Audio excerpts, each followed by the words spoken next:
Assalamu alaikum wa rahmatullahi wa barakatuh, bismillah, walhamdulillah, wa salatu wa salam ala rasulillah, wa ba'd. Mes frères et sœurs, un petit programme, mais vraiment résumé pour ce mois de Ramadan.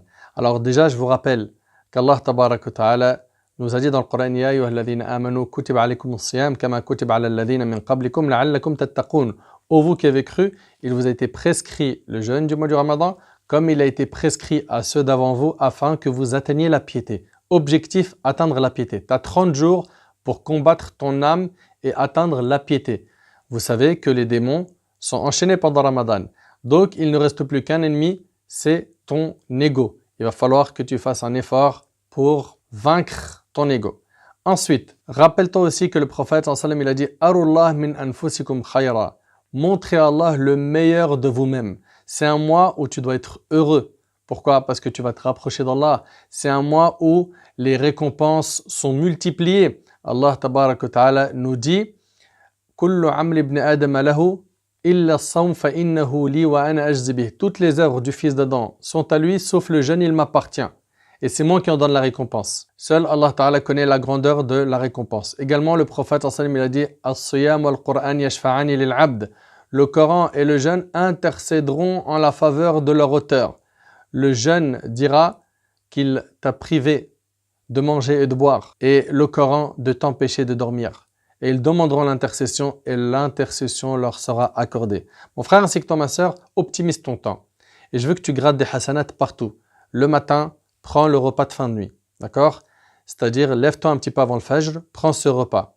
Et également, fais de l'istighfar, demande pardon à Allah subhanahu wa ta'ala. Prie qu'Allah t'a facilité de prier comme prière nocturne. D'accord? Clôture-les par le witr, si tu ne l'avais pas fait avant cela. Prie salat al-subh, essaye de rester à évoquer Allah subhanahu wa ta'ala jusqu'au lever du soleil. Après, attends que le temps déconseillé parte, c'est-à-dire une demi-heure après le lever du soleil, prie 2 rak'at pour avoir la récompense d'un hajj et d'une umrah. Fais les invocations du matin. N'oublie pas de multiplier les du'as pendant ta journée, de multiplier les formules de dhikr, subhanallah, alhamdulillah, la ilaha illallah, Allahu akbar. Également, les prières, c'est à l'heure. Les prières à l'heure. L'histoire de dormir toute la journée et se réveiller au asr ou se réveiller au dhuhr et j'ai pas prié subh, interdit. C'est interdit pendant Ramadan et en dehors de Ramadan. Et il est temps de prendre des bonnes habitudes. Pendant la journée, surveille tes membres. Fais attention à ce que tes yeux jeûnent, tes oreilles jeûnent, ton ventre jeûne, ton regard jeûne. Tout doit jeûner. Ne fais pas comme certains, ils jeûnent que du ventre. Dans un hadith, il se peut qu'un jeûneur n'obtienne de son jeûne que la faim et la soif. Tu veux être de cela? Tu veux gagner comme récompense que la faim et la soif? Également, le maghrib, avant de le prier, romps ton jeûne. Prends quelques dates, de l'eau, fais dua, puis tu pries le maghrib. Essaye de le prier d'ailleurs rapidement, avant de t'alourdir et de manger trop. Toutes tes prières dans la journée, tu les fais à l'heure, tu ne les fais pas sortir de leur temps car c'est un grand péché. Tu prieras l'Isha, puis après, prie ce qu'Allah t'a facilité pour ce qui est de Tarawih, c'est-à-dire que tu prieras 2 rak'at, tu peux 4 rak'at, ce que tu peux, d'accord? Tu peux même tenir le Coran pendant les prières surrogatoires, c'est déconseillé de le faire dans la prière obligatoire, en tout cas c'est l'opinion de l'imam Malik rahimahullah. Voilà, tu multiplies les du'as et puis tu parles d'Allah subhanahu wa ta'ala avec ta famille, vous écoutez des rappels, vous essayez de vous ressourcer, faites en sorte que ce Ramadan-là, il y ait des objectifs à atteindre et des erreurs à corriger. J'implore Allah subhanahu wa ta'ala de nous faciliter de jeûner un bon mois et de lui obéir et d'être pieux. Bien sûr, dans tes 24 heures, tu devras placer un maximum de lecture de Coran. Sache, mon frère ainsi que toi, ma soeur, que si tu lis après chaque prière 4 pages de Coran lues après chaque salat, si on multiplie 4 pages fois 5 prières, ça fait 20 pages par jour. 20 pages par jour, on a 30 jours dans Ramadan, 30 fois 20, ça fait 600 pages. On a le nombre des pages du Coran. Nos ancêtres étaient dans la concurrence de celui qui lit beaucoup le Coran, celui qui médite le Coran. Et d'ailleurs, je t'invite, Inch'Allah, à lire avec recueillement, avec méditation. Pourquoi? Pour que le Coran ait un impact sur ton cœur.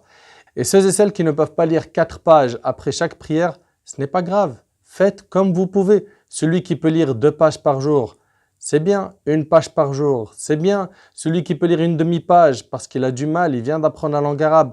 Chacun fait selon ses capacités. Mais tout ton temps libre, mets-le dans le Coran. Mets-le dans le Coran. Ne sois pas connecté à fond dans les réseaux sociaux, sauf de temps en temps, c'est bien pour écouter des rappels. En dehors de ça, tout le reste, mets-le de côté. C'est le mois de la réforme. rapproche-toi du Coran à fond et fais en sorte que le Coran ait un effet sur ton cœur. Et je vous annonce la série d'un jour dans la vie d'un musulman que vous allez trouver, Inch'Allah, dans ma chaîne YouTube qui décortique toutes les hasanats que vous pouvez faire en 24 heures.